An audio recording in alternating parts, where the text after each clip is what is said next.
and a lot of ideas to this table as we discuss juvenile football and how to get the Ghana FA's new project on the road and make it a permanent feature within our developmental structure in the country. Welcome to the Joy Sports Link. Remember, it's 055 for WhatsApp, and you can join us from any part of the world. Just make sure that you prefix with +233. So it will be +233 55 +233 55 997. So joining me for the discussions today are a known long-time promoter of juvenile football and the person of Kofi Bewa. Well, Kofi Bewa is the CEO of My League Sports, and he will remind you of the My League juvenile football tournament of yesteryear, which gave us so much joy anytime and so much hope anytime you went to watch any of those competitions, because he created the platform that brought together all of these young, amazing, talented footballers. But why don't we hear of that anymore? And what's the new dimension for what he's doing now? And what does he want to see done from the point of view of a promoter of juvenile football? We'll also, talk to yet another promoter of the game who is working from the end of implementation at the level of the Ghana Football Association. Well, he recently contested for the chairmanship of the Greater Accra, Regional Football Association under the Ghana Football Association. He didn't exactly, get the position, but he is lending himself to support the cause, and he's serving as a member of the Ghana FA's Juvenile Committee. Eugene Jakwe will be joining us virtually, and he has thoughts for this subject as well. The vice chairman of the Ghana FA's Juvenile Football Committee, Sami Enimado, who also doubles as a member of the Executive Council of the Ghana FA, will also be here on the show. He'll be joining us virtually. And we will be speaking to an ex-Ghana international who is contributing his quota to the game through the technical angle. He is currently the under-18 coach of the Right to Dream Academy, and he, interestingly and more importantly, is also a product of the amateur system or the juvenile system. He has thoughts to share on this subject. I know you also have thoughts to share, because at the end of the day, you will be at the receiving end of everything that is done, and you will be the consumers of everything that is being put together under this project by the Ghana Football Association. Welcome to the Joy Sports Link. We sure are going to have a wonderful time together. So let's get it running.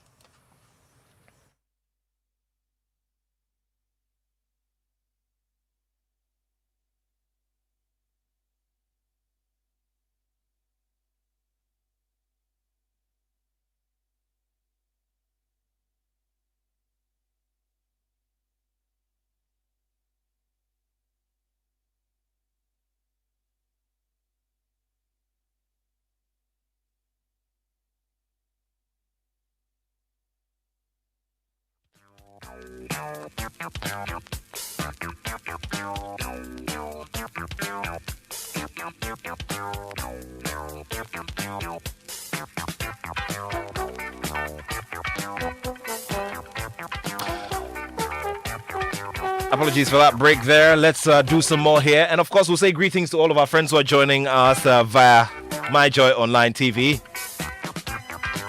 So, of course, the Formula One squad is here in the studio. We want to look ahead to the much-awaited Portuguese Grand Prix. What fascinates me the most is the shape of the track. You know, when you take a close look at it, it looks like a lion that's seated or is lying on its belly. Am I correct? Toyin Dania makes a return after so many weeks. Toyin, where have you been, for crying out loud? Kwabena Poku, the usual suspect here, will be in the studio as well. So we want to look ahead to the Portuguese Grand Prix. And of course, this is informed by what we saw in the last few weeks, of course, 2 weeks ago. So, Kwabena and Toyin, welcome to the studio again. Toyin, it's good to see you. Thank you. Let's begin with you. Tell me about your viewing experience from the last race. The last race or races? Because The last few races. Yeah, because I haven't seen you in a while. Welcome to the season. Thank you. It's been fantastic. So far? Just seeing the new guys come into the paddock, and also just my Lewis again, just shining, even from spinning out, reversing out of the gravel, and then of course just coming into second place last race, but winning the race previously. So he leads by 1 point with the fastest lap from the last race. But the newcomers, I'm really interested in some of the newcomers. Of course, my favourites are coming to the fore. I really like Lando Norris this season. He came third the last race. I was very impressed with him. His speed, his mentality. You know, he's really progressing well at McLaren, and you know, my guys with him. Ricciardo. Yeah. So they're going to make a really good team to watch. I do like Red Bull, but I'm going to save Red Bull for my objective partner, because, you know, given McLaren props, because that's where Lewis came from. Yeah. Seeing that they've got a good crop of drivers. Really interesting to see Mick Schumacher. I really want him to shine. You know, he comes with a lot of legendary qualifications. Let's just hope he can actually deliver himself. Mazepin, as we're calling him, interesting. And talk about Mick Schumacher. Kwabena, how would you describe the level of attention that he's received and how he's handling all of it? Oh, I think he really handled it well. I mean, the name Schumacher is a big name. It's not just his dad. His uncle was also in F1, Ralf Schumacher, and his cousin, which is Ralf Schumacher's son, is also climbing up the ladder of the Formula One race. I think from Formula 3 or so, going up there. So, but he's handled it well. He's not driving a very top of the range car. But I mean, for instance, today we were just watching the FP3, and he was above the likes of Vettel and Stroll and the likes. It was above there. I've not seen the end of that particular practice session, but he's actually handled it well. He's handled the pressure well. I mean, 2-3 years from now, he's going to be up there. I'm waiting to see him in that. I can't wait to see him in that Ferrari car or a Mercedes, just like his father. Interesting stuff. All right, now let's get into the business of the weekend. A very interesting track. Let's go on the lighter note. What does it look like when you try to figure out and try to compare it to an object, or It's a roller coaster. I like that. It's a typical roller coaster. But let's say Lewis summed it up well. You don't know what's coming. Yeah, You yeah. just You just have don't to blind faith that you know the race and you've done enough in the simulator, because you can't predict what's going to happen. because at certain points it's almost like 45 degrees, Yeah. like a 45 Yeah. degree Hang on. bend. Turns. Oh, it comes Lord. all the way down. And, yeah. Fascinating. to Wow. watch. Anyway, so let's go into what we're expecting for the weekend, how we think it's going to go, especially considering that the track is something that will give you what you do not necessarily expect, which will pop up subtle surprises, in front of you. see, Even though you are simulating, you simulate while getting yourself ready. I mean, we've been watching the free practice. Mercedes, again, we didn't finish the last stop before we came on air. But Mercedes took the first and the second. I think it was Bottas, and then Hamilton came for FP2. And now Verstappen was clearly leading. I think Verstappen took the FP3. So you could clearly tell the race is on. And Hamilton has found his mojo, if I should put it that way. And he's bringing it to them. Hamilton and Bottas is bringing it to them. Red Bull is also saying that, okay, we have Verstappen. For me, when it comes to Red Bull, and I've said it time and time again, that I think we should watch out for Perez in that Red Bull car. He probably might, at some point, outperform his teammate. I mean, it's just my own observation. I think I agree with you. Yeah, even though Verstappen is naturally a fast driver, but Perez is a very, very careful, fast driver who is able to manage his rear tires very well in Formula One. And should Verstappen slip in any way, he will fill that shoes big time. Interesting stuff there. Now, once again, I always ask about the surprises because it's important to me.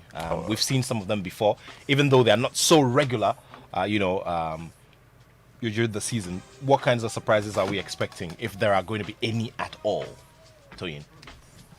I was just saying to Kwabena today, Vettel doesn't become a bad driver overnight. I mean, there must be something inside him that wants to come out and show what he can do. If I was to look for any surprises, I really want him to, if he's going to leave the sport, let him get back to not where he was, because he'll be taking over Lewis, but let him get back his mojo, start really giving some competition to some of those drivers out there, and just show him what he can do. He's got the skills. He's in a reasonable car. I'd like I like him- that term, reasonable yes, car. I'd like him to at least be on the podium, get some of Yeah. that mojo back, and take the fight to the front runners. You think his verve is dying out a little bit? You I think think so? the man's confidence has gone, but he's gone to a new team. He's with Stroll. He's active mentor sort of thing. So give him something to mentor for. You know, let's see. You're a full-time world champion. Come on, let's see some of that. And to be fair, I'd like Bottas to shine a little bit more Okay. as a surprise. So I'll give that one as well because I need my team to do well. Team Mercedes. Well, when it comes to surprises, we've seen it the first two races. I mean, look, the point difference is just one. Lewis won the first one. Verstappen won the second one. Lewis is only leading by 1 point because of because he won the fastest lap. So guess what? His number is 44 and his point count is 44 as we speak. And Verstappen is 43. Surprises, yes, we've seen surprises in the first race and the second race. Look, I wasn't expecting to see the McLarens and the AlphaTauris and the Alpine, which is former Renault, and even Ferrari up there. But if you watch FP1, FP2, and FP3 for Portuguese Grand Prix, Ferrari is doing some wonders. They've been sticking around the 4th, 5th, 6th, thereabout. You know, so I mean, this year the rules are clearly showing that the cars are matching up, you know, on the grid, and there's always going to be surprises for every single race. Look, we have Portuguese Grand Prix this week. Next week we have the Spanish Grand Prix, another beautiful track in Barcelona. So we're going to be having a lot of these surprises going forward, and Red Bull is in here to play, you know. So Mercedes is also looking at them carefully. This week we've seen back and forth some sort of criticisms from what's his name, Christian Horner, against some comments from Toto Wolff he made about the Red Bull new engine factory and all that. And Horner told him in his face that go mind your own business and leave us alone. So we're loving all of these mind games going on, you know, and it's going to make the race, I mean, all of these races, the next 20 races, very, very interesting. And Okay. good for us, the fans. We Yeah. want to see that mix-up, that surprise that you're looking for. We want to see it too. Let's talk about the race. You know, the arrangements for tomorrow. For Oh, Labadi Beach Hotel. So, again, thanks to our partners, we're going back to Labadi for the first time this season. And we're going to be in Labadi for the back-to-back race from Portugal to Spanish Grand Prix. The Labadi Beach Hotel, the car park at the Beach Drive. So when you enter the Labadi Beach Hotel, inside you take the left and you drive all the way down and come through that particular car park. It's going to be interesting. We're giving out some interesting and amazing prizes. We're even giving out a prize for right from qualifiers, which is this afternoon. You know, predict and win, right down to the main race itself. And tomorrow we're having an interesting time with all of our partners at the Labadi Beach Hotel, probably watching F1. Ahead of the F1, we're switching to football. There's going to be fashion. There's going to be food discounted by Labadi, 20% down for everybody coming through for food and beverages. You know, even have a staycation rate where people are actually staying at Labadi Beach Hotel as we speak. F1 fans are waiting tomorrow's race. Wow. You know, they've actually checked in there and all that. So it's going to be a fun Sunday. It's a long weekend, so people should come with their families, come have some fun at the Labadi Beach Hotel. Nobody's going to work on Monday, so Long weekend. it's a long weekend. Long weekend. So just come through. And I'll also take this opportunity to thank our partners, Heineken, Shell, Skechers, our viewing location partners. I mean, we also have Betway on board. Our viewing location partners, we have Labadi Beach Hotel, Marina Mall, and Starbites in Leicester Square. You know, and then of course our main partners, DSTV, Supersport, Joy 99.7. You guys are just amazing, and you're making this one happen for this season. This is the third race, round 3. We have 20 more to go. Imagine 20 more races to go. Let's wrap it up with the order on the podium. Let's begin with you, Toyin. Oh, thank you, Nathan. Of course, I want my main guy, Lewis Hamilton, on pole position. Verstappen and Perez Oh, for the win? for the third. No, the third. he's talking about. Okay. He's talking about the race win. Oh, I thought Race you win said, I'm talking about. Oh, okay, Sorry. race win. Oh, Yeah. Lewis. Okay. Lewis And, Hamilton. and then? And then Verstappen. Okay. And then Perez. Okay. That's my Yeah. Hamilton, order. Verstappen, Perez. Yeah, You? I'm actually going to go Hamilton, Verstappen, and probably Bottas. Okay. Probably Probably race. both. Okay. Okay. So we'll do a private one. I Yeah. don't Okay. know. Because Bottas is my fourth. So Perez is your fourth. Perez is my fault. But Wow. you never know. Again, surprises. Look at Lando Norris. Yeah. I What he did know, last week. yes, So you yes. never know. These McLaren guys will Yeah. just turn up and then just mess everything up for everybody. Okay. All right. All right. Thank you so much. It's been Thank you, wonderful Nas. having you here. And well, let's see whose prediction comes Exactly. Thank you very much. through. Anytime. Toyin Dania and Kwabena Poku here with the look ahead to the Portuguese Grand Prix.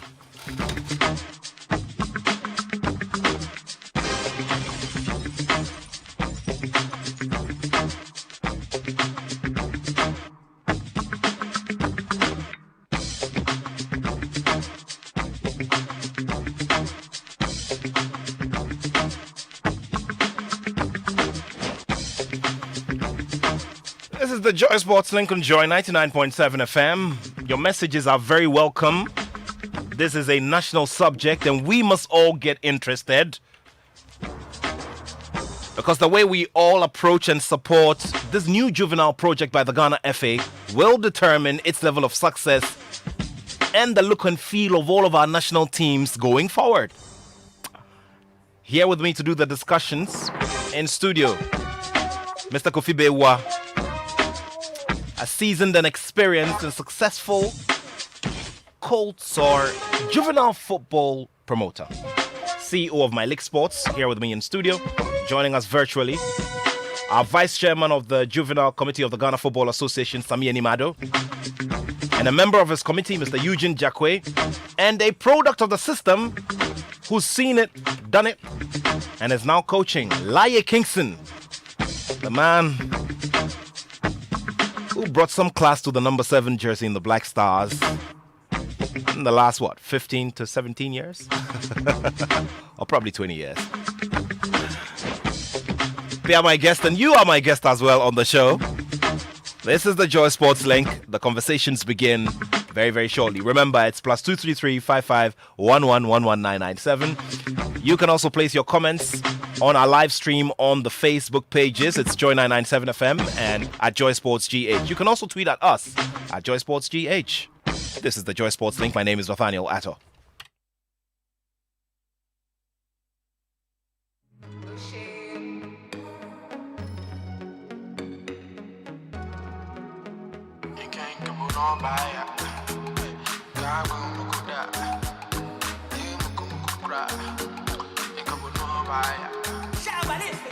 Sit down upon me who any man. I just say thank God say you be my lady. My lady. Yeah. Now dear son, I'm show any man. I told me so can be my baby. My baby. I told me so I'm a idiot. I don't know I'm an idiot. Give it up one time for Joy 99.7 FM. Joy 99.7 FM. Girl, you are so perfect. You be all I need. And she be my baby. Everywhere I go, she be my baby. Obi, I'm a shadow. She's my baby. My baby. And she be my baby. Everywhere I go, she be my baby. Obi, I'm a shadow. She's my baby. My baby. You can't come on by.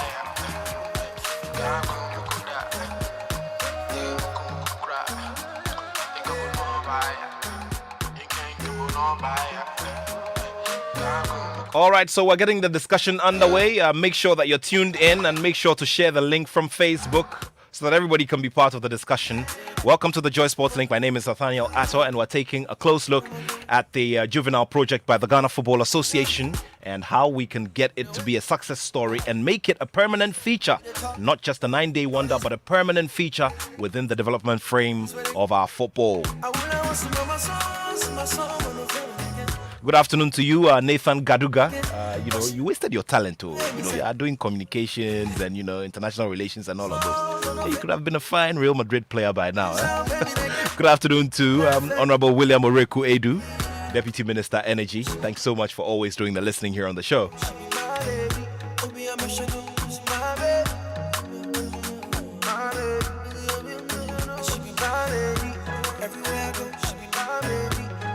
international, come see my lady. My baby. You can't come on by ya. God will look at that. Yeah, come on by. You come on by ya. You can't come on by ya. God will look at that. Yeah, come on by. You come on by ya.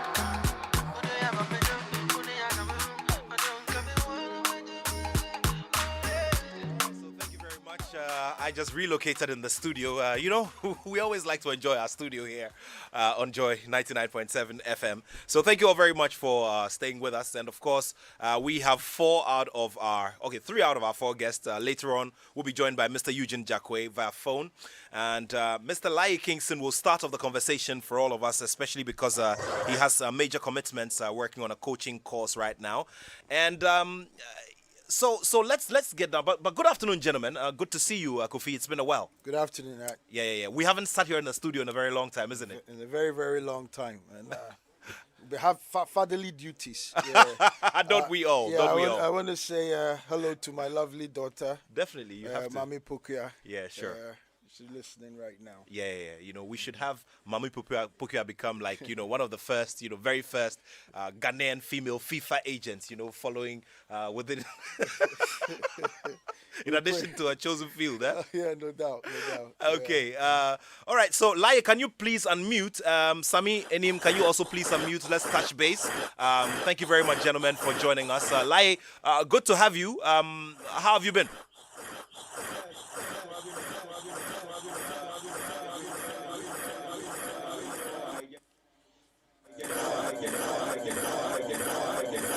All right, seem to be having a bit of a challenge there, trying to hear Laye Kingston. We're going to sort that out and get through. But Sami, how are you doing? Sami Animado, good to hear from you. We're just trying to touch base. How's everything going? All right, a bit of a challenge trying to hear them. We're going to do all of that as we go along. We're going to touch base with them, and then we can get the conversation going. But Kofi, during the week, this juvenile project was launched. And for someone like you, I'm sure it will strike a lot of emotion, especially because of where you personally took juvenile football from your personal capacity in terms of its promotion and all of that. Yeah. I mean, what were the thoughts that run through your mind when you chanced upon this and eventually realized that the FA had started the process by launching it? Thank you, Nat. I thought it was a good initiative.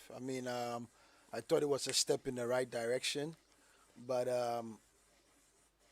very limited information was out because being somebody who's into youth football, being somebody who has contributed a lot to the development of the game, I thought that I would have known about it. But notwithstanding, I thought it was a step in the right direction. Great stuff. We'll be going into your journey in a bit, but give me an idea. I mean, you've been traveling around. Give me an idea. Maybe the people or the general populace may be lost on the levels of talent or the pool that we have, the untapped potential that we have. Yes, now what I will say is I've always said to people that when we speak about Ghana and we speak about what we are blessed with, we speak about the gold, we speak about the oil that we discovered, sports and football has always been, part of our blessings. And it is something that in every household, there's a footballer, and not just a footballer, a very good one too. What has been the problem has been the structure in which we develop these young kids into, total footballers, especially taking into account the modern trends that had come into football. I see. Interesting stuff there. All right, let's try to get back to our friends who are joining us virtually, so we could have some more from their perspective as well. Laye Kingston, thank you so much for your time once again. Now, you are also an ambassador for this project, this juvenile football project. I want you to just take us back into time when you were a Colts player. Tell me how exciting it was back in the time for you as a young boy, getting the opportunity to play before all of these crowds and getting the opportunity to play with your teammates who were also equally talented.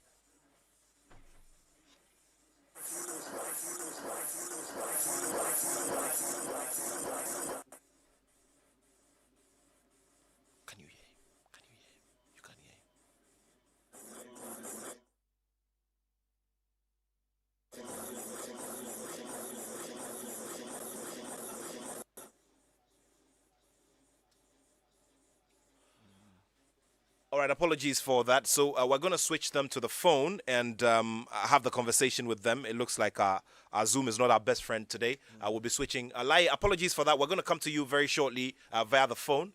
Looks like our Zoom is, being problematic today. Doesn't want to be our best friend. But let's begin with you. We're just rolling back a little bit into the respective journeys of everybody who's involved in this project. Sure. Now, tell me about My League Sports and how you... the kind of structure that you run back in the time for the benefit of those who could not come across this, so that we can have a fair idea of how the regular juvenile football promoter does his or her work. Okay, sure, Nat. Basically, what happened was when I came back from the States, I realized that the focus was all on, the top leagues, Premier League football, and that, juvenile football had kind of died out, or the problems that they were encountering was massive. So we started a tournament. We felt that, if we're able to put together, the large masses of players locally, we'll be able to showcase their talents local. And mind you, at the time, the problem was everybody wanted to travel. And, people were, going for visa connections, and, houses were being broken. So we thought that we could do something locally. First of all, to curb the exodus whereby players have to travel, a whole team needs to go to Europe in order to be seen. We would rather bring 2 or 3 agents to see a pool of about 200 players. So I'll tell you on authority, we started the first youth tournament in Ghana on a level whereby nobody had ever seen, with TV coverage and everything. And the idea was that if we give the same attention to youth football as we were giving to the senior level, then we will start seeing the stars coming through the ranks. And fortunately for us, we benefited from the E.T. Mensah 94 program, where he had the likes of, ACN, Yamwa, Dubofour, John Mensah, all these kids going through.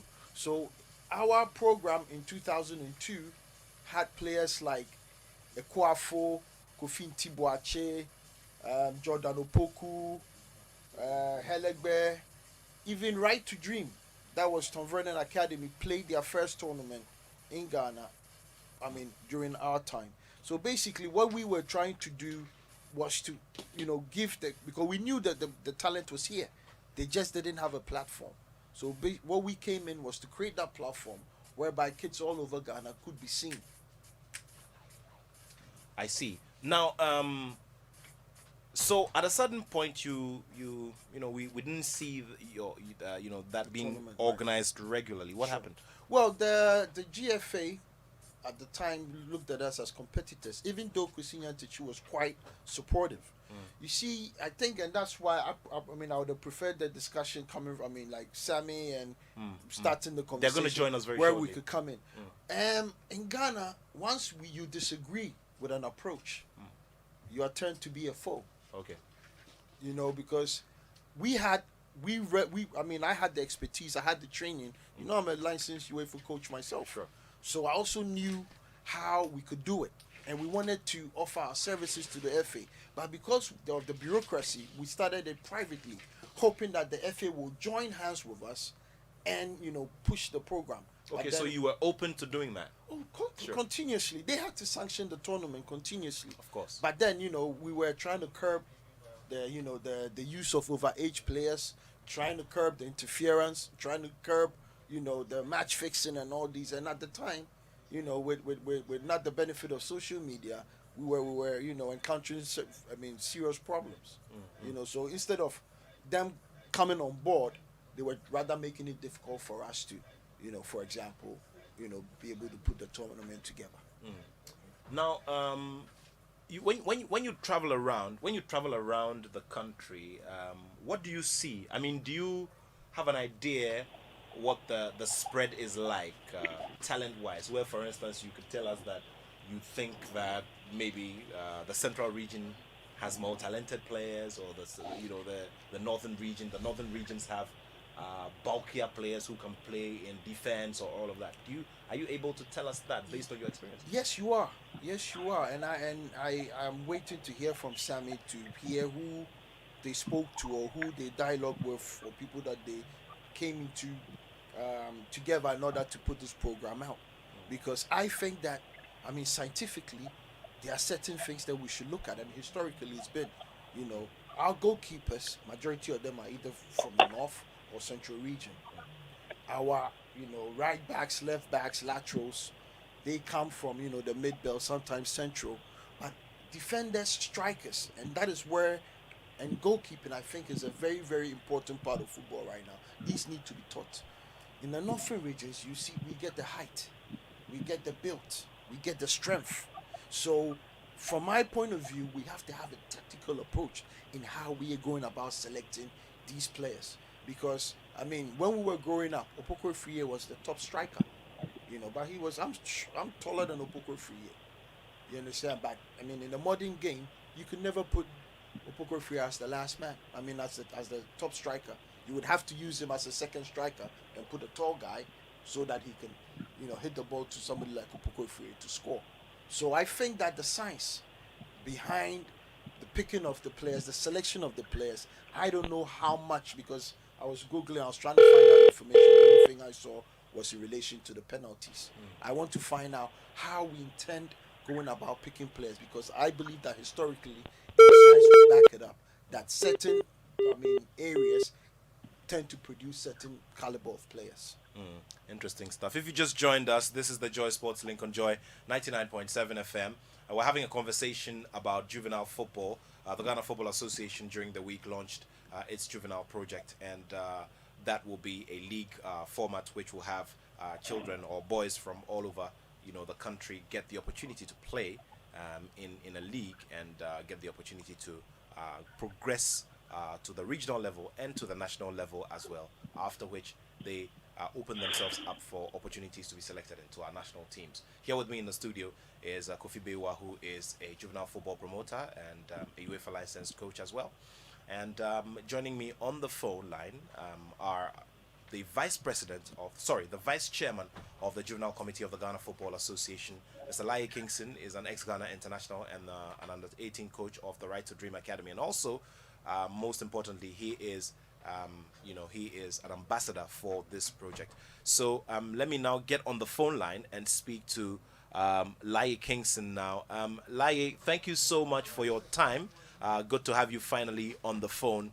I was asking you earlier about, you know, your experience playing, you know, in the, you know, the coach system back then, and how rewarding it was to play back then, you know, within the coach system, you know, within that organized system.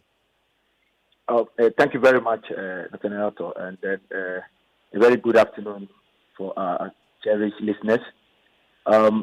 Looking back at my time with coach, for me, I think it's something that really helped me and then both of my colleagues, you know, because we all know that there is you cannot build without having a solid foundation. And you're talking about coach football or juvenile football. Juvenile football is something, it's the foundation of football.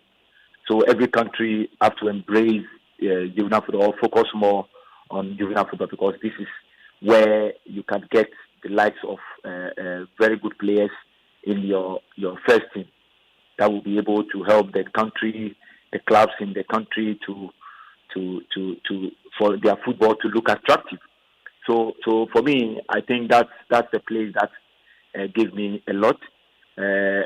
My experience in that time juvenile football is done very, very well. A lot of people who devote their time to try and bring young players all over the country or all over their community, to bring them together and then form a team and then compete against each other. And that's where you can pick so many things as your young player, you know, in terms of how to dribble, in terms of how to face tough opponents. Because in our time, we have teams that we are going. For instance, I play for Kaolin Babies. If Kaolin Babies is going to play against Fakus, Yeah. we know it's a very big game for all of us, Muslim to Muslim. You know, so the argument and everything is huge. So it's a very tough game, and especially if we're going away to play in Fakus home, I think everyone in Kaolin will come in their buses to come and support Kaolin Babies. if Falcons is coming away to play against Shaolin, too, is the same. You can see the tension and everything. So those things prepare some of us to be able to stand pressure before we even grew up to get to the top and then play in the IF level. So it all prepared us very, very well to be able to stand all those things, in as much as it's also good for us to be technically good. Tactically, trust me, that time tactically is very difficult. We all have to use our individual skill that we have and make sure the team works very, very well. But trust me, every child needs this foundation and to be able to understand how to control the ball, which part of the foot to control the ball, and then also how to compete and then get to a certain level and have that winning mentality. So it's a very good thing that, and I'm lucky that I'm part of it, that I went through that. That helps some of us to be able to jump from coach football straight to the Premier League. You know, most of us from coach football, after that, we had opportunity to be in the National Under 15, and then through National Under 15, help us for most of the Premier, got attracted with most of the Premier League clubs like Accra Folk and Accra Great Olympics. That's when we all get the opportunity to play for Accra Great Olympics. With all this experience, I don't think, if I don't get all this experience, I don't think I'll be able to stand the pressure in the Premier League football or men's football. So I think it's something good that we all have to embrace it, and I'm happy that he's back again. Interesting.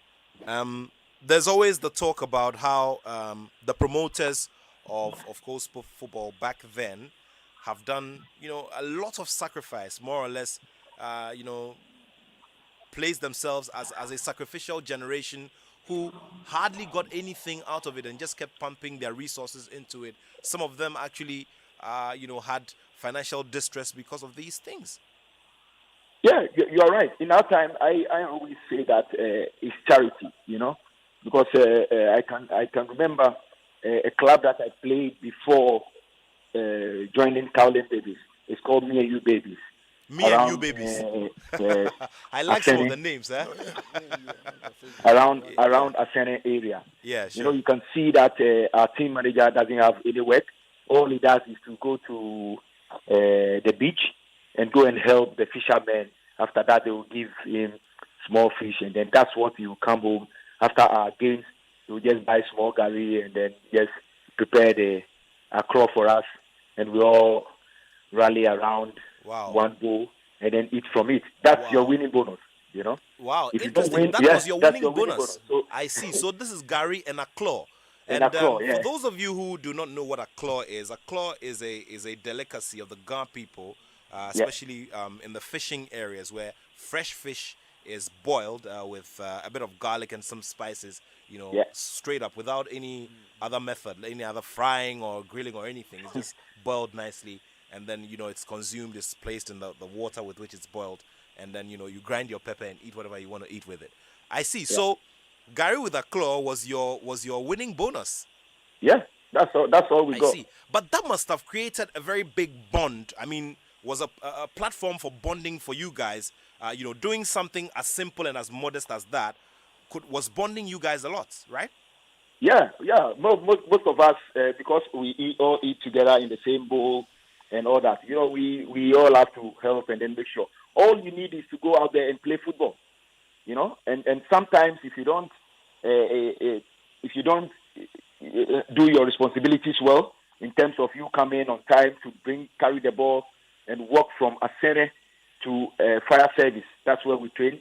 You have to come early after school. You come and grab the ball, and if you don't do all those things, then you won't be able to play in the game. You'll just be going and running around the pitch until training is over. All we need is to go and play football. So we all have to stick together and help each other so that we'll be able to play as a team. So for me, I think it's something that prepares some of us a lot, because and also our time we don't play with shoes, we play with barefoot.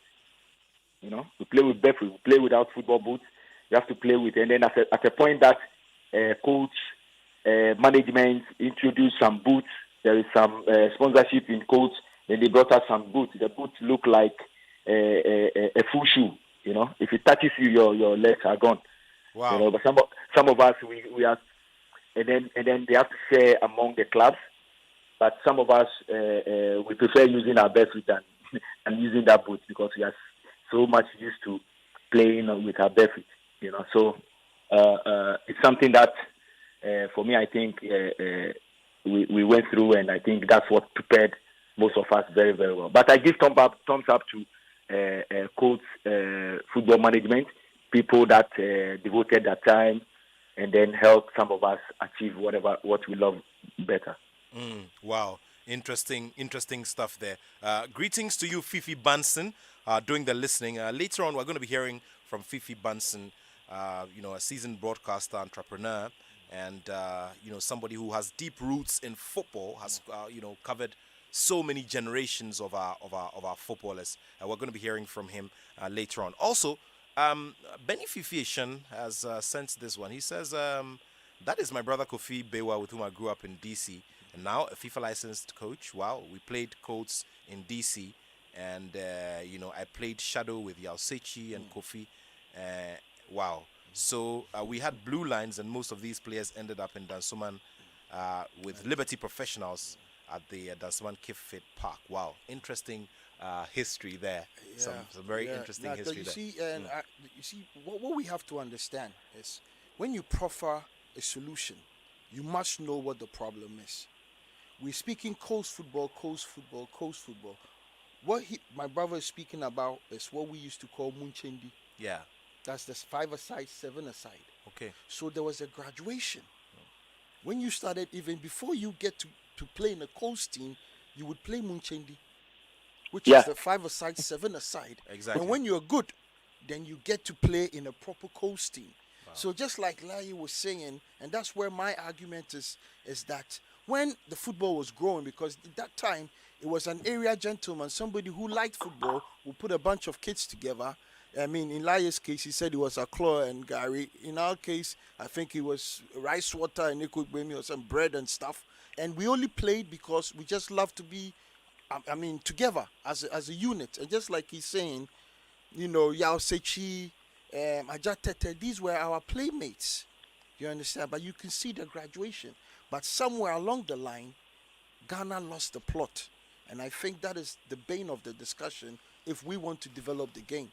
Where we lost the plot and how we can tackle it in order for us not to keep reinventing the wheel.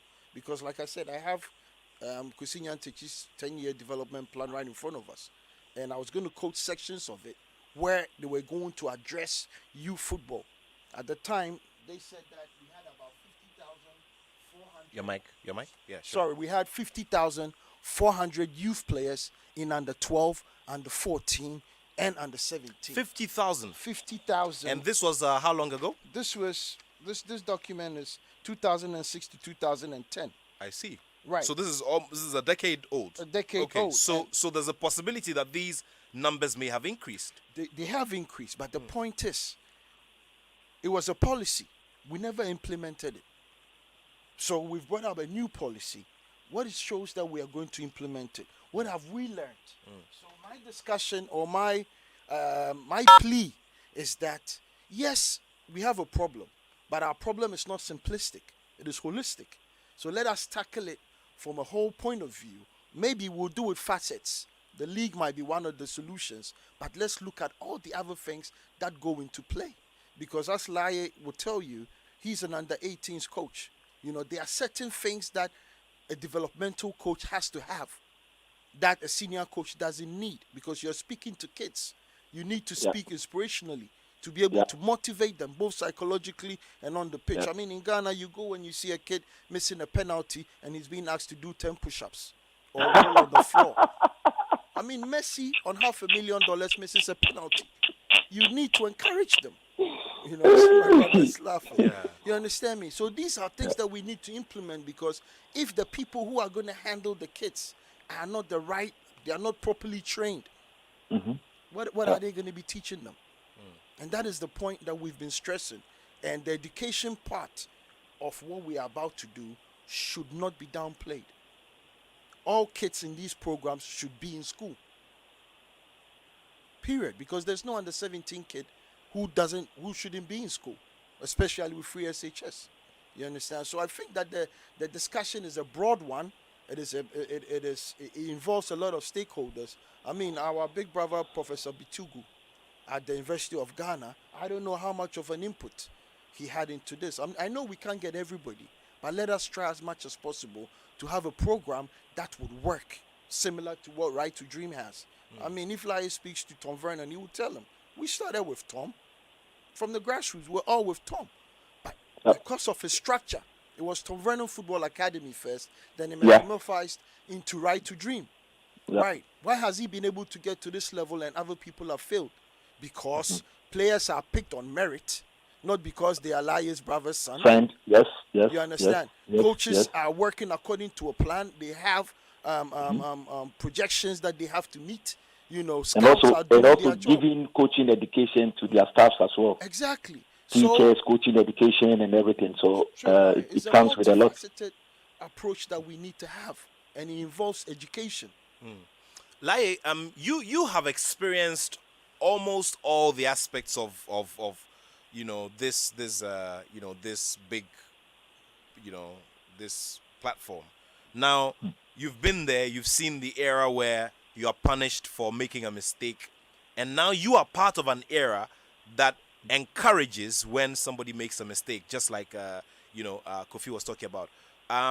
What is your suggestion on the bit about education and training of trainers, especially at the juvenile level, so we can get it right? Because obviously this is a very big project, and there are loads of coaches across the country. Of course, in the Premier League, the standard has been set that you need to be of a certain qualification and a certain level of knowledge to be able to coach in the Ghana Premier League.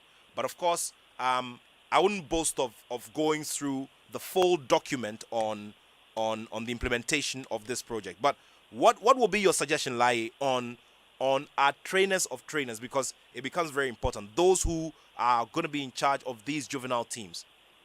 I agree with Kofi, because definitely one thing you should know first, you are dealing with kids, not adults. So if you go into coaching courses, you have to call, like UEFA, for instance. Kofi will know much better.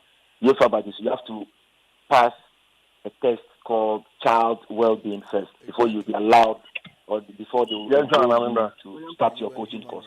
Which means, as a coach, you are a father to every player that you have, including the backroom staff, including management and everything. You are the father of that. You need to be able to manage all of them. So you need to know what the child needs.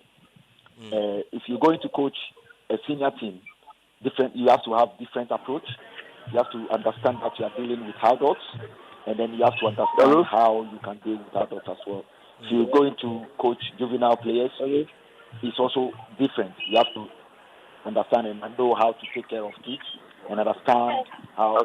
I agree. If you're teaching a child, it's all about development. It's all about encouraging him to do the right thing. A child can do mistakes. He understand that, okay, this thing doesn't go well.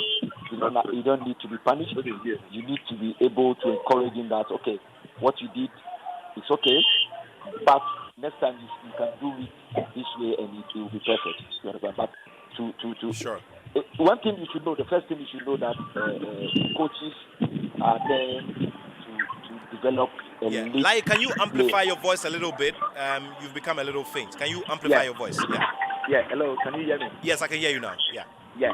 So one thing you should know, as I was saying, one thing you should know, that you need to be able to understand yourself as a coach, that coaches are there to develop or train elite players to become elite footballers.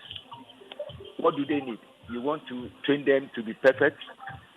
You want to guide them to be develop them in emotionally. They should be very ready. Physically, they should be very ready, and then also technically, they should be very, very ready. So all these three parts is very, very important for you, the coach, to understand all these things, and then making sure you encourage young player to be able to do or develop very, very well. In as much as emotionally, you should be ready. You don't have to go there and then make him feel bad. If you allow him to feel bad, then you won't bring the best out of him. You won't even get the best out of him. He'll be scared to even go there and then show you what he gets. All you need is to focus on how to develop him, how he can improve. So educating coaches to be able to coach juvenile players is very, very important. For me, I think the country should also focus more on coaches, youth development coaches. They need to educate them well so that when they are given the opportunity to deal with kids or train children, they will be able to know the right things, right approach and everything. So I think it's very important that this discussion is on. People say, oh, let's bring juvenile football, let's bring juvenile football back. But we need to bring it back and then make sure put proper structures down, educate people that they are going to take care of the kids, and then making sure passing on a positive messages to the kids. You mentioned something about right to dream. They are adding education as well. Sure. One thing is, they are young. They have to be in classrooms. They have to be in school. So we have to make sure we add education as well. It can't be residential. Making sure you make sure after training session or before training session, they have to attend to the school first. After school, they can come back or train and then immediately going back to school. Typical example, right to dream. We have U13. No, we start from U11s, U13, U15. U13s and U11s, they train in the morning. After training, they go straight to school. When they are done, then U15s and U18, after school, they come and train. So you train before going to school, or you go to school and after school, then you come train. So education too is very, very important. It will help you in terms of reading your contracts and everything. And also, not every footballer can go through academy and then they will be successful. So, right, we believe that not every player that you have in your team will be able to play like Messi or rise up through the ranks and then get to the highest level. That's why education is very important, so that in future, when you can make it as a football player, you will be able to You can choose one aspect get qualification that you can go and find jobs, and then you'll be fine. Like right to dream, when you are getting to 15, 16, we already see the pathway that we believe can go with you. We try to encourage you. Most players come in there thinking, oh, I want to play football. I want to be like Messi. I want to be like former right to dream graduates, like Kudus Mohammed and all those things. But when they get to a certain level and we know that education, they are very, very good, we always try to encourage them to go choose the education pathway first, because after education, you can still go back and play football. But if you can't make it in football, what happens to your future? What happens to your future? Then looks like you are going to go back and then struggle start from day one. So it's very, very important to add education as well. Encourage the juvenile players to add education to what they want to achieve. Lai, would like to say a very big thank you to you. We do appreciate that you have a very pressing coaching course to attend to. So thank you so much for your thoughts. I mean, this is a continuous conversation we're going to be having, and we're sure that once we're having these conversations, we surely are going to tap into your knowledge in this area. Thank you so much. Thank you. Thanks so much for having me. All the best, guys. Sure. Now, quickly, you see what Laye said, right? And I mean, I wanted to find out when Sammy comes in to explain to me the objective, because you see, if the objective is to develop players for the senior level, then I think it is a wrong effort. We have to develop players. We have to develop human beings. So using football as the catalyst, we're developing them. Like Laye said, when you're 15, 16, you would know who is excelling in the football and who is excelling academically, so that these kids can use football. If they want to be lawyers, they can be sports lawyers. If they want to be cameramen, they can be cameramen for football clubs. They can learn to be these things. If they want to be nutritionists, they can learn to be nutritionists, even though they went through the Right to Dream or any football program. So what I'm saying is that the FA's program should not be necessarily to produce players for the senior team. Football is an industry.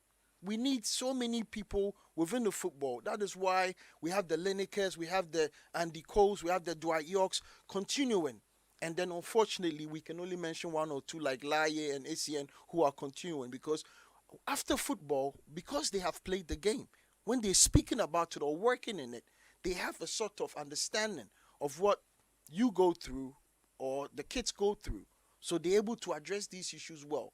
But when, our football career ends right after football. I mean, Steven played with Conte, right?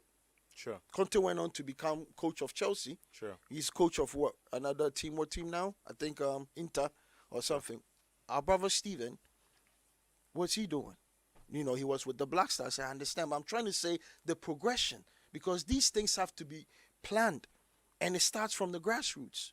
That when you have a plan on how to develop these kids, you know that you have 60 kids. Not all 60 will become footballers, but maybe 10 or 15.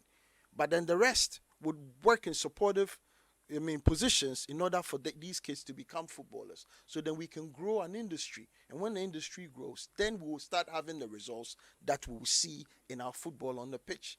But if you tackle just the football, which is 90 minutes, like we said, even coaches need to know about the UN Charter on Human Rights for Children, how to address the kids that they are working with. Because remember, they are minors.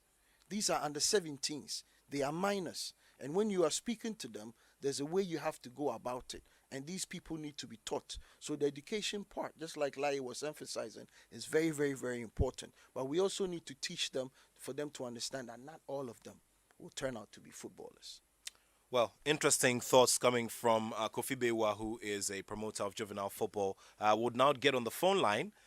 If we have the vice chairman of the juvenile committee of the Ghana Football Association, so he can join the conversation now. Sami Enimado is the vice chairman of the juvenile committee of the Ghana Football Association, and he also has thoughts to share with us on this subject. Sami, great to have you on the show. Congratulations on the launch of this project. It looks like there is still a lot of work to do in terms of laying the proper structure down and ensuring that we implement it or roll it out in a very systematic way. Yes, that's exactly the real situation on the ground.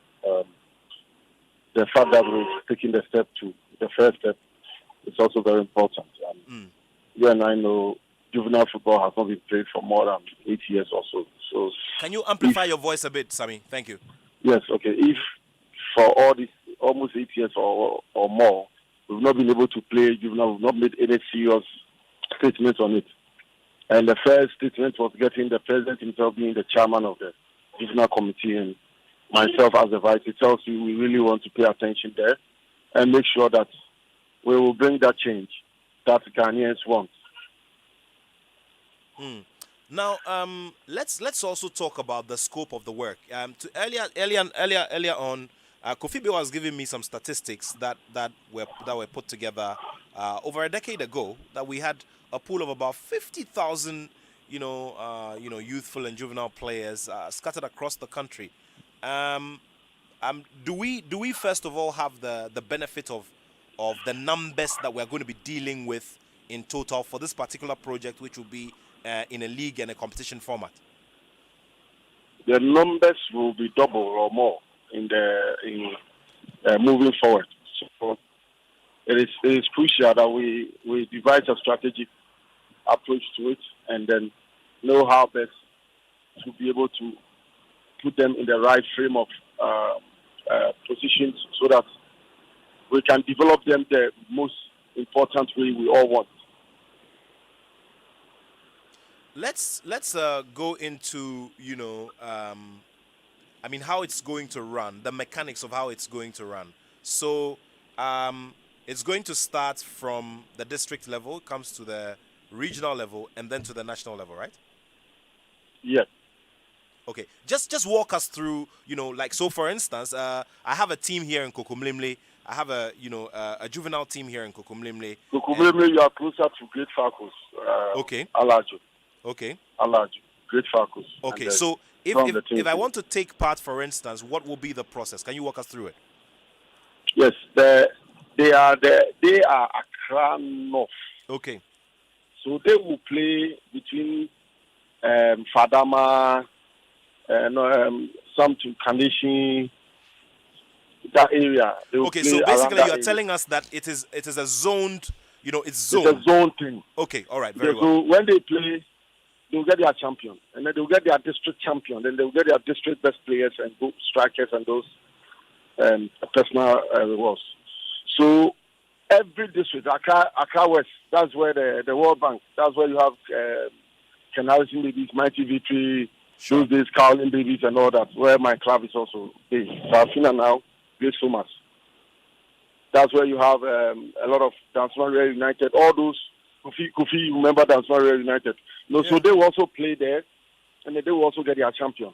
So the development coaches will be scouting the best players within the district. So they'll get a district best. The district best will get all of them, and then they will be picked, and then they will form the regional team for Greater Accra. Okay. So when they form the regional team, they will play the interregional regional championship, where every region will bring their champions. So with the interregional championship, we will reward them the same way. Then the champions, those who were the champions, they will also play. Like if, assuming Mighty Victory wins Accra West, and another, maybe Noble Aris wins Accra North. Noble Aris, Mighty Victory, and Kema, Oninku Stars and all those clubs there, Sunday School and all that. So they will also have their champions. So the champions will play.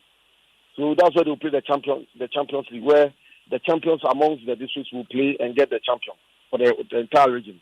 Then the region champions will also meet and get the champion of champions. That will be the festival. You understand? So we will do it gradually from the district level. We'll pick you up to the highest level in the game. All right. Now there's also the concern about children being in school. Has that been addressed under the program? Because obviously, when you look away from Ghana and you look at the developed world, where sport and football, for that matter, has been explored and exploited as a proper industry, recruitment is done via the school system. What is the plan, or what is the arrangement in that regard? Are all of these kids who will be playing in school? Is there a regulation to ensure that these kids are playing from, have emerged from school? Yes, thank you very much, Nat. The one good thing is that we had a meeting with the director of sports at the Ghana Education Service, GS. I've forgotten his name. We've had a meeting with him, and myself and the president also met the former education minister, and now the current minister is even arranging to meet the president. There's a strategy where we want to make sure the schools, sports, and our juvenile league will have a good connection. Where, at the same time, if you remember those days where when someone is brilliant as a footballer or something, he gets some dispensation on being allowed to go and train after main school, so that they won't do any extra classes, but rather they'll be given the chance to go and train. If they have to do extra classes, then it should be something that is very important, not doing any extra curricular that doesn't have anything to do with talent. So we are in that discussion. We are engaging GS, and if we get the green light, we'll announce the program, how it will be done, a comprehensive program on how all schools will link up with the juvenile clubs within their community, so that we'll go back to those days where you can see a school team has a lot of, they'll even try to scramble over the talent. So you see a particular school getting most of the talents of footballers in their school, so the school's competition to those boys will be playing for the school. Although they belong to a coast club, you see them play for the school, and the school's competition also boosts up, and then the quality goes high. And then other talents who may not be in the coast club will now be spotted, and then they will also join the coast club. So that connection will be there. That kind of engagement is being done for us to make sure that there won't be interruptions, because you can see that at the point the students didn't get a chance to even go and train. Some of the schools will be in class for the whole day. But it's not everybody who has that, who is going to be an academia. You understand? Everybody has talent. So we should be able to identify those who have their talent and give them the opportunity to also develop their talents in their chosen talented gift that God gives them. So that program will be announced. We are still engaging the GS, and all things being equal, there will be an announcement of how all schools will be able to connect and link so that there won't be disparity. Everybody will be in line, and the athletes, the footballers will also get a chance to train. Tell me about this these arrangements as against, the time, the amount of time we have, because if I'm not mistaken, we're starting this project in the coming weekend. It's just a week away. Yes. Not if we have to wait to get everything perfect before we start, we will not start. What we know is that some of the PE teachers are already aware that the juvenile football is going to start. Some, out of their own discretion, will just definitely give these boys a chance to go and train. Those who will be difficult, when the class are aware, there will be an official communique, and then the schools will understand it.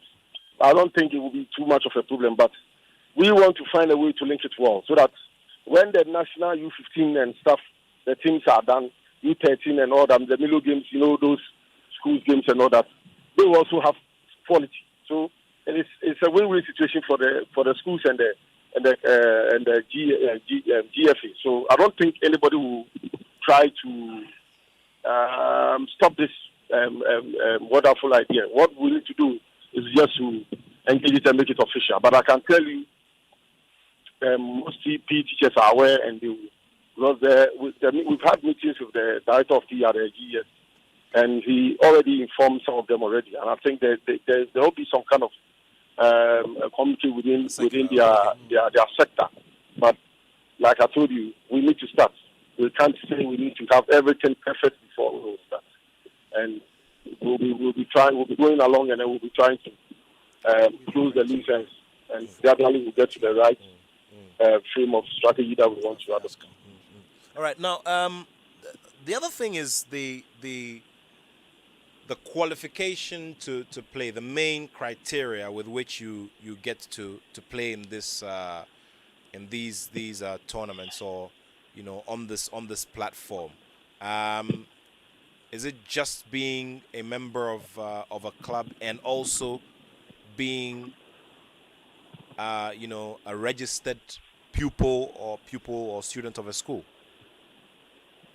Yeah, thank you. That is one of the important strategies that will even bring the clubs, the GFE and the GES together. One of our criteria to check your age and your qualification will be to get to your school, to know your school level, because all of us know the school starting age and all that. So it is also one major criteria that's going to be used. And if we can use that, it is only the school that will have a collaboration with them. This one is also something that has been discussed, and is going to be a major factor. Your school level will also help us, your birth certificates, and those other requirements will also be added. And then we'll be able to say that this boy is a juvenile, somebody who is under 17. It should be a juvenile. Why should you be a juvenile? And then apart from that, when you have the quality, you must be able to train with a club. If you don't train with a club and you have the quality and you are home, a coach will spot you and then he will send you to a club. And that is what will be the case in the case of those who are not with a club. I see. Interesting stuff. Let's quickly take a reaction from Kofi, and then I'll wrap up with you very shortly. So Kofi has a question for you. Yes, I mean, my brother. Kofi? Yeah, bro. I wanted to find out. I mean, the league is commencing on the 7th. Yes. Right, and you saying that we're going to check their ages and collaborate with the schools. Has that been done already, or that will be done as the league is ongoing? That's been done for the registration. All has been done as we speak. Their cards have been produced, and the FA is producing it as free. You remember those days they were buying for the cards, paying for the cards and all that. Okay, so it is been done. Understandably, Sammy. And also, if I may ask, the criteria is just being a part of the old system, right? Like if you were registered with the RFA, you were playing in an under 17 program, you qualify, right? Yeah, definitely. You need to. Right, but I mean, if you some realize clubs, some of the problems that go and reaffiliate. Okay, I'm listening. I'm saying that one of the problems that we had with the coast football system or the coast football program was that there were too many teams. My brother, there were too many teams. That's That's another prerequisite- major issue.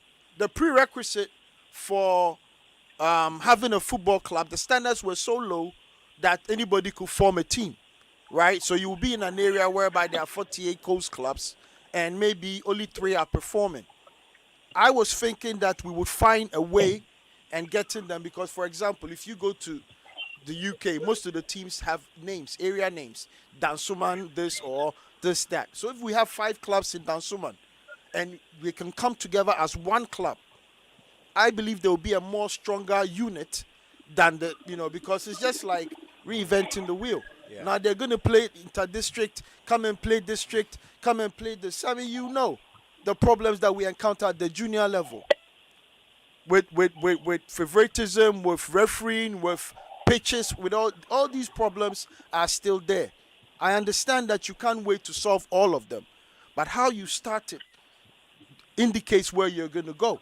And I think that the only thing that is happening now, because I thought that ideally would have tried a pilot program, maybe one club or using schools to see how it would work and then be able to implement it. But the way you're speaking about it, I know that the initiative is, you guys have your heart in the right places. But whether it's going to be able to churn out the results that we have, because, most of the kids that register all come with certified copies of their birth certificate. We are talking about children who are under the age of 17. They were born from 2004 or 2002 upwards. There has to be other proof of the ages, and these are some of the problems that we had, whereby at certain times, at a point, the players at the coast level were as old as the players playing at the Premiership, because we couldn't really, a kid comes with a birth certificate. Who are you to say that, it's not him? But we all know what is happening. So, all right, I get Yeah, your. can I come in here? Sure, Can I come Sammy. in? Come in. Thanks Sammy. very much, Kofi. Well, the first question about the clubs. Yeah. I said you do 3 million %. It is true that if we allow just anyone to start a club, they come back with pressure on the FA that FA should do this for them and that and that and that. And they don't even have the requisite facilities. They don't have a training pitch. So now, if you go to the district chairman, he is supposed to demand some basic needs. The number of balls you have, your bank account, your registrar general document that proves that you've registered with your directors, and also other basic things that you need to train. Your coach must have a particular license. If he doesn't have, then he's been able to undertake the current license D course to prove that he has a certificate. So we've started with that aspect of trying to reduce just anybody to own a club. That even it's not only coast, it's everywhere, and that thing should stop. Like you said about the age and that stuff. What I can tell you is that you see we have a big national problem with that. And maybe as the state is undertaking digitization and Ghana card and all that, gradually we'll get to a level where everybody, when any child is born, there should be a software, there should be a system that, like the way it's done in Europe, when a child is born, is recorded. You can't change it. You can't do anything about it. Anybody wants to check, you just go there. This is a national issue. But I can tell you also that with the strategy that we want to come out with, which I don't want to talk too much about it. I want us to, we are engaging. I know many of you will love that because it's going to be something that will help us sustain the juvenile system where the state must play a role. If we have to even start the strategy where some countries like Brazil do, where the state plays a role, try to invest like the UK are doing, they invested how much £1 million and they won the under 17 and 20. We must be able to do that and get a law back in it. Let the state bring something out so that our pitches, like Kofi is saying, our training program for our referees, our coaches, everything will be streamlined. There's a system where everybody knows that at this particular month of the day of the month, we are supposed to go for a training to develop yourself, to go for refresher and all that. So everybody will understand the system and it will operate effectively. And Kofi, we need to start. But I can tell you, we will not let those negatives come and destroy what we want to start. We are going to be very strict to our rules and regulations. We've drafted the rules and regulations again to make sure it conforms with what we are doing now. No football has changed. Coast football, or at that time. Now juvenile for at that time was totally different. Now it's totally different. So we need to be able to also change and be able to revise what we have, and then try to be in times with the modern way of doing the game well. So please, I agree with you, but we've taken steps to address all of that. What I would say is that when our document is ready, we'll need all of you, the support of all of you, so that the states will come in and adopt something that will be a sustained program, policy, direction that will lead Ghana football, especially juvenile football. That's the bedrock of Ghana football. With proper attention, with proper development strategy there, we'll all be happy, and then there won't be the noise about somebody investing and the state giving money to a LC, blah, blah, blah, and then it becomes an issue. All right, Sammy, would like to say thank you to you. Thank you so much for making the time. You're also on other assignments outside of town, so I would have you go. But thank you so much, on those thoughts expressed. And we're going to be keeping tabs on, on the program, and we're going to have more conversations on this going forward. Yeah, thank you, and let me thank all the NGC members. Eugene was on the show, if I heard you right, and thank Lai and the other former stars who are supporting this. Asamoah also accepted to be an ambassador to champion it for us, and all the footballers who have accepted this project. Kofi, thank you very much for your passion and attention to the juvenile game. Nat, thank you also. The president is so proud and so happy. He didn't just decide to be the chairman of the juvenile committee. You understand why he positioned himself, and then brought me as a surprise for us to make sure we bring our juvenile game back and bring it back in the right way for Ghana to benefit. Thank you very much. Yes, thank you for listening. A quick one. I would plead with you that in the implementation or in putting the document together, speak to some of us. Don't get the document together and then call us to come and discuss it. At least try and get our input so that we get a holistic view, and then we can all move together, because when the plan is already put together, then wonderful, Kofi. You are not the only person. Neil Armstrong is there. Dr. Amos Sapon. Exactly. Eugene himself. Exactly. Yes, we are engaging. Eugene will tell we developed a document that we're trying to add some things, and there are some new things that I'm also trying to add up to it. So we will engage you and make sure. That's what I'm saying. That I don't want us to rush. We'll make sure we engage everyone important, so that when we come out with it will be something that is achievable and sustainable, so that everybody will be happy. Very much. Thank you. So. Thank you very much. Sammy Animado is the Vice Chairman of the Juvenile Committee of the Ghana Football Association, also a promoter of juvenile football and a club owner as well. And here with me in studio is Kofi Bewa, who's a juvenile football promoter, a UEFA licensed coach, and he's got many thoughts to share. I know that you also have them. Send them in. It's 05511119997. Very shortly, we'll also be touching base with Eugene Jacque, who is a member of the Juvenile Committee of the Ghana Football Association. He's done some extensive work in recent times when we've heard about juvenile tournaments. He has been one key operations person within some of these tournaments. So we'll be picking his thoughts as well, especially on the side of policy and on the side of what we want to do when it comes to the policy framework of for implementation of this idea. Now, let's talk about interest, okay? Back in the time, it was difficult. It was pretty difficult to get, especially children who were at school, to get them to play football. But now, everybody's watching the Ghana Premier League, the English Premier League, the FIFA World Cup, the Under-17 World Cup, the Under-20 World Cup, which Ghana won in 2009. Times have evolved, and the story of football has changed. And the way we see football has also changed, because of which I now see a lot of, especially people of the middle class, the upper middle class, and high, all getting their kids to now play football. Now it looks like the interest has soared. Yes, it has, Nat, because football has changed families. It has changed lives. I mean, in Africa, you mentioned Eto. In Ghana, we all know of our brother Samoa Jan, Michael Essien, and the impact that these footballers have on their community. Everybody would love for their son to be, the Ronaldo, the guys that we aspire to. But what most have forgotten is that just like you train a lawyer, or just like you train your son to be a doctor, the training has to start early, right from the onset. 3 years old, 4 years old, they need to start. They need to start the program whereby you would train a kid, a young chap, to how to become a footballer. So one of the mistakes that we've been making along the line is that up to the ages of about 14, 15, it is developmental. It's not about winning games or achieving anything. It's just to have fun. But through that, then you'll be able to identify the talent. Then you will shape up the talent. And now football, just like any other profession, has this two sides of it. It's 90 minutes on the pitch, and then there's the marketing side.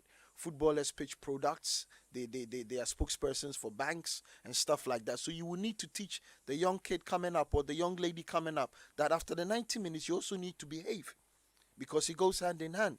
You can't misbehave, because no company would want you to pitch their products if they know that you are not towing the line.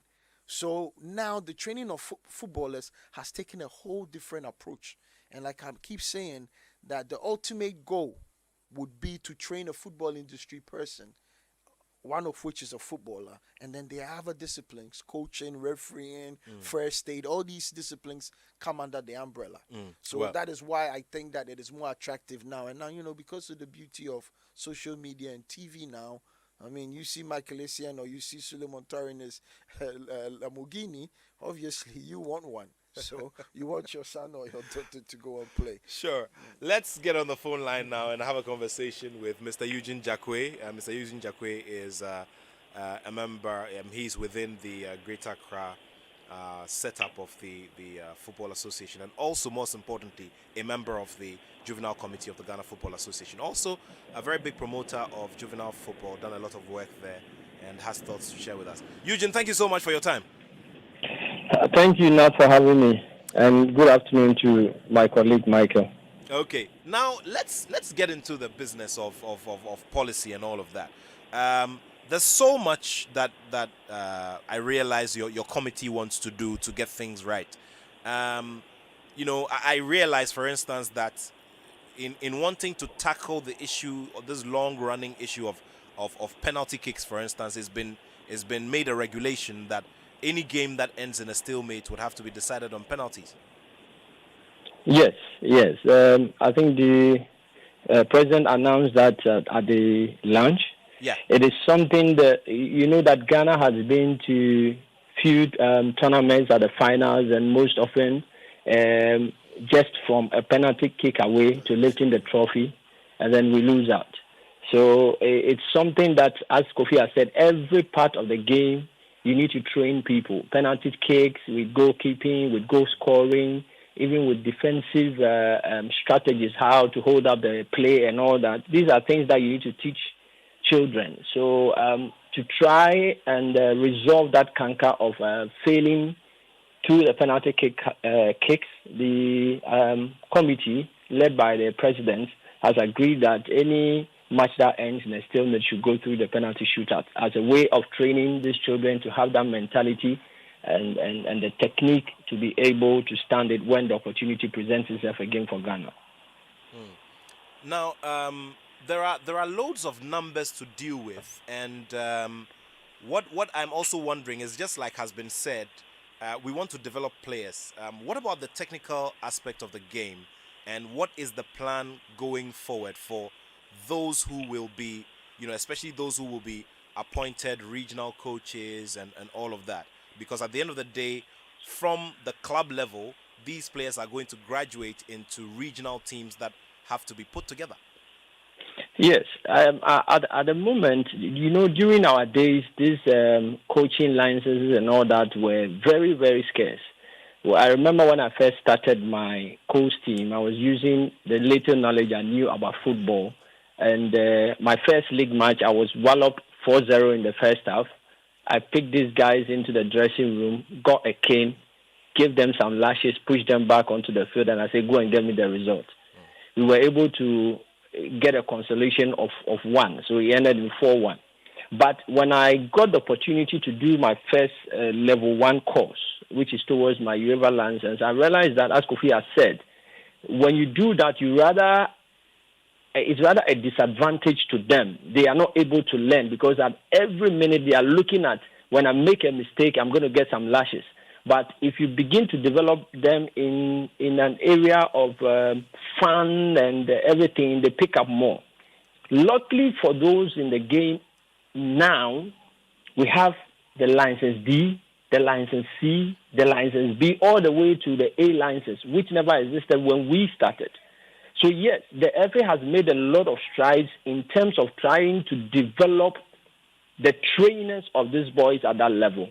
And to ask, as Sammy said, to start what we need to do now, giving it over a period of a year or two. If you don't have that license, whether you are the bank roller or the club or whatever, you will not be allowed to play because we need people who understand the game, know how to develop players at that level to begin to impact that knowledge onto them, rather than doing it just out of passion and teaching them the wrong techniques and going about things differently. And as I said, before you become a coach in Europe, you have to go through the first aid and how to the rights of a child and the protection and all that. These are all things that the FA is looking at introducing in the near future into our game to make sure that those at that juvenile level give the children the right foundation. Now, we want to run this over a period of time. This doesn't cover the whole year, or it doesn't really cover the whole calendar. So what will be the plan?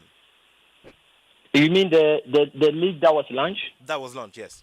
Yeah, it covers everything. This is just this is not a one-off tournament or let's say a 2-3 month season. This is the normal cold season that we used to play. Okay. That we haven't been able to play over the years. So the launch was to bring attention to the juvenile season. Now it's going to start right from the district level. So clubs in the district will start playing their normal league, the U13, U15, U17, over a period of time. Then once, the season in Ghana normally doesn't last like it lasts in Europe, even with our Premier. When you go to Europe, you are talking about 6-7 months of a season. Here, maximum 4 months, 5 months, we are done. So the juvenile season will be a bit shorter, but it's a full season that we are running, and it is across the whole of Ghana. Thanks for the clarification. Come again? Yeah, thanks for the clarification. There's another very important subject, which is, the nature of our playing surfaces, as well as, the issue of security. Now, I have watched. I mean, in the latter days of the last era of Colts football, I had the privilege of watching 1 or 2 of these games. Now, I watched games at the Indatfa Park, for instance, and the crowds that turn up there and the kind of passion, even the way goals are celebrated, sometimes raises concern about security and how secure these young ones are going to be, when they're playing, how officials are going to be secured, how club officials are also going to be protected when they're playing these games and in this league. Okay, so there are 2 aspects to this question.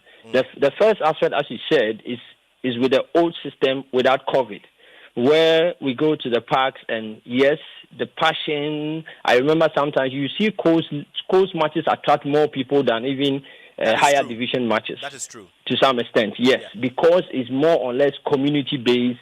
And the drive and the fact that you want to go and support your cousin, your brother, and it all brings that passion to bear. But, in developing, the people that are the stakeholders that are involved in the game are now beginning to understand the game to some extent. Most of the time, the crowd are influenced by the gestures and the behavior of the technical team and the club owners. So once they begin to understand the game and begin to behave properly because they have been trained on the touchline, it affects the reactions from the supporters. So we are believing that going forward, the sort of attacks, the sort of insecurity will be restricted. But in this particular season, due to COVID, most of these matches are going to be played at what we call the game centers. Luckily for us, we now have a bit of astroturfs around. We have some towns that have grass pitches. So most of these games are going to play at game centers, which have proper fence, and they are going to be played behind closed doors for this particular season due to COVID and the protocols that we need to uphold as government has decided. So yes, there is a sort of security issue, but for this one, because of COVID, it's going to be played under behind closed doors. And in going forward, as I said, because of the education that is going on, the reactions and the inactions of the coaches will affect how people behave at the pitches. Okay, so one very quick one. I mean, the 25% fans have been allowed to go for Premier League matches. Yeah. And we're sure that we can implement this fully for fans not to go and watch, juvenile football matches. That's going to be tough, Eugene. Yeah, I know, but the directive is that it's supposed to be played behind closed doors. Okay. But now we know that closed doors, but to some extent, you will get a few people that will attend these game centers. But because it's under closed door, behind closed doors, it helps in sort of controlling whatever crowd that will turn up at the stadium, rather than making it open where you have huge numbers of people turning up at that place. And once again, I said that we are playing at game centers which have inner perimeters, and some of them are in stadiums that have locks. So it helps in crowd control to make sure that we do not break the COVID protocols. All right. A very quick one from Eugene. Do you know how many clubs are playing? I mean, how many players are going to be playing in the National League, and how many clubs and how many matches? Okay, so as I said, it's going to be operated through the district level. Right. But as it stands now, we have a total of 1,406 juvenile clubs across Ghana. Every district have peculiar numbers. Yeah. So I can't say straight away that maybe in the U13 or U15 you're going to have 10, 15 matches. Right. Because every district and the number of players clubs they have. Understood, Eugene. Yeah. Don't you think that as we're starting this program, coming from where we are coming from, it would have been easier for the clubs, in order to adhere to their club licensing regulations, to have the under-17 clubs play in the National Juvenile League? And then we can look at that and look at the problem, because what I keep hearing from you guys is that let us start and we'll deal with the problems as they come along. But then these problems, Eugene, you and I know them. So if you don't plan for them, they'll be hitting you in the face, because look at the number of matches that we're going to play, and you're saying that they're all going to be played at game centers or majority. Kofi, in Gambaga, would you be able to tell who's playing there? Come again, will we be able to tell who is playing? Yes, that's what you're saying. In the Upper East or somewhere in the Ashanti region, because we all know about crowd violence. Yeah, but that's why I'm saying that these games are going to be managed by the district football associations, which are to some extent mandated by the FA to operate. So they know the guidelines and they know how to implement it. Okay. Playing a national U17 league at this moment, Kofi, will not be viable, because you look at traveling distance, you look at cost, you look at a lot of things. And even if you want to play in that national U17 league, what is going to be the criteria by which you select these teams? So if it's something that we want to do, first of all, we need to start with this normal, or let's say the old formats that we have, then begin now to have a procedure where we select the teams that will play in the national league. But as it stands now, we will not be able to play a national league. Two, the districts are mandated. The FA cannot, although is the mother body, cannot just go straight away and say, I'm organizing national league and then select certain clubs to come and play. The district will now have to micromanage these clubs within their community. Because don't forget, juvenile football is community-based. We have to minimize the traveling periods, the distances and all that, to avoid, for instance, what happened at this offense where we lost about 12 children. They have the resources and they have the capabilities. We all know the problems that the regional FAs are facing. We all know the problems that the districts are facing. So, with the little resources at their disposal, would they be able to implement this plan. And Kofi, that's why it's good you've raised this point, and this is where the district association has been directed or advised by the FA and the committee to go out to the local corporate bodies, and I'll use this medium because Joy is a big station, to appeal to the corporate bodies that it's about time that, apart from doing the lip service and saying that yes, we need a good foundation, which is the juvenile or the coast league, but then when they are approached for support, the support refuses to come. So we will use this medium to plead with the corporate bodies in this country that when the district associations and the regional bodies come to them for support, it is important that the few corporate social responsibility budgets that they have, they give us a token to help facilitate the development of these players. And you said something that is very crucial and important. We are not just developing football players. It's about the youth of this country, giving them a sort of training that will not only help them as players, but help them to become responsible citizens of this country. Great. Because Great holistically, stuff. if you are developing a player, it's not just about the on-field. You have to look at personal development. You have to look at education. You have to look at psychological development before you come to even the field. That is what will give you a complete player. And this complete player, if he fails to play football, will become a complete citizen or human being or youth that this country can benefit from. So it is a collective responsibility, not only from the FA, not only from the juvenile committee, but the corporate bodies in our various communities. It's escaping me a bit. Those who have a say in the community. There's normally a term that was used for them. Opinion leaders, Come again? Again, I just said to Sammy, and probably he didn't get it. It is important that you involve them in the planning of whatever program.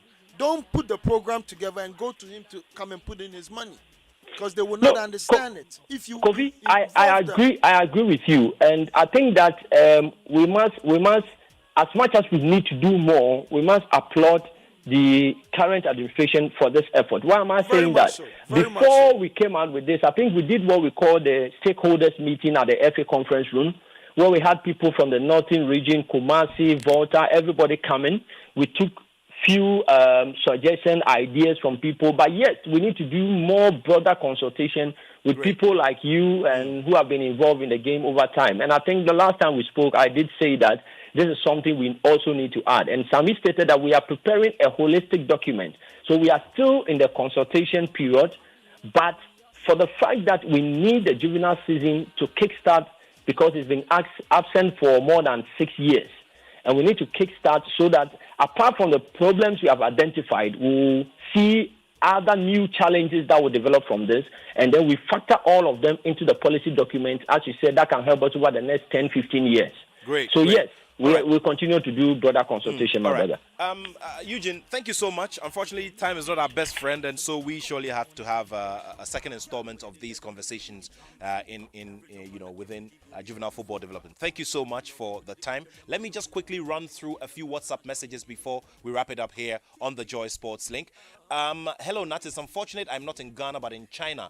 I remember very well Colts matches in the 90s. I even watched Stephen Appiah at the Indafa Park when I was 12 years old. Anyway, I'm also a former Colts player back in those days, but school was a priority in my family. But now, kids now I know are being helped to go through football and education. I'm a graduate student now, and I want to obtain a player manager scout license anytime soon. Bonnie, thank you very much, Bonnie, for that message. Let's go to Inko Joseph. He says, the plan of the Ghana Football Association's juvenile project represents the future for many youth in the sports industry, must be well managed. Okay, thank you very much, Inko Joseph, for that message. Personally, I think we are making a fetish of the relaunch of juvenile football. Are we saying our young ones are not playing football currently? Who are the inputs into the juvenile academies? Now, the problem is that we're using adults to play the juvenile national teams, and that is where the problem can be solved. This is from Wilson in Cantonments. Okay. Well, let me do a final one. Good afternoon, Nat. There are a lot of people who have sacrificed their lives for Colts or juvenile football. Example, Mr. Adika. I agree with you. Reverend Adika is a fantastic gentleman, a one-time chairman of Great Farcos and Accra Juvenile Football Association, who's now blind in both eyes. He produced Abedi Pele, Emmanuel Tete, etc. Please tell Kurt to help his situation because it's pathetic. This is from Kojo Nabelinkpe. And on that note, we'll wrap it up here. Kofi, thank you so much. Clearly, so much more to have a conversation on. So we're going to have a second installment of this conversation right here. Thank you so much. Thank you all so much for listening. Thanks to the whole Joy Sports team for production, including Benaya Elom Dafiamekpo, who's my sit-in producer for today. The Joy Headline News at 2 is up next. After that, George Quay and the rest of the crew will bring you Rhythms A to Z. Thank you so much. My name is Nathaniel Atto, and I have love for sport. Joy Headline News at 2. I am Mamiesi Thompson. The civil and local governments